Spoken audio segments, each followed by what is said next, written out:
Hi students. Today we are going to discuss the opening scene of the play The Tempest written by William Shakespeare. The play opens with a horrendous tempest at sea. It is accompanied by thunder and lightning. A violent storm rages around a small ship at sea. It drifts on the rising waves at the mercy of the howling wind. The master of the ship calls for his boatswain to rouse the mariners to action and prevent the ship from being run aground by the tempest. The ship's master enters the scene with the boatswain to encourage the sailors to face the tempest boldly. Otherwise, the ship was bound to be driven to the land to dash against some rock. The sailors come out very gladly and attend to the lowering of the topsail. Chaos ensues. There are very important passengers on the ship. They are Alonso, the King of Naples, Sebastian, his brother, Ferdinand, his son, Antonio, the usurping Duke of Milan, who has taken over prosperous dukedom, Gonzalo, the counselor, and several other courtiers.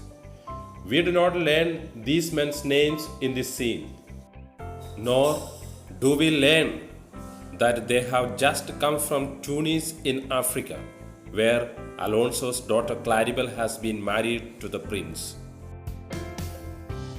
Alonso sees the ship in trouble. He comes out of his cabin and gently asks the sailors to behave in a manly way. As the boatswain and his crew take in the topsail and topmast, Alonso and his party are merely underfoot, and the boatswain tells them to get below decks. The lords go below decks, and then, adding to the chaos of the scene, three of them, Sebastian, Antonio, and Gonzalo, enter again only 4 lines later. The boatswain does not like this interference and asks the king and his courtiers to stay inside their cabins. Gonzalo reminds the boatswain that one of the passengers is of some importance, but the boatswain is unmoved. He will do what he has to in order to save the ship regardless of who is aboard. The boatswain keeps on issuing orders. The sailors try their best to avoid the disaster. The passengers show their anxiety about the safe passage of the ship.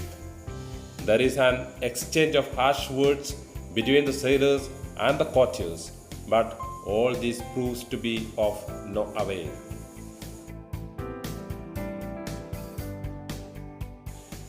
Gonzalo's fine counseling fails here. The king's power is of no use against the powerful tempest.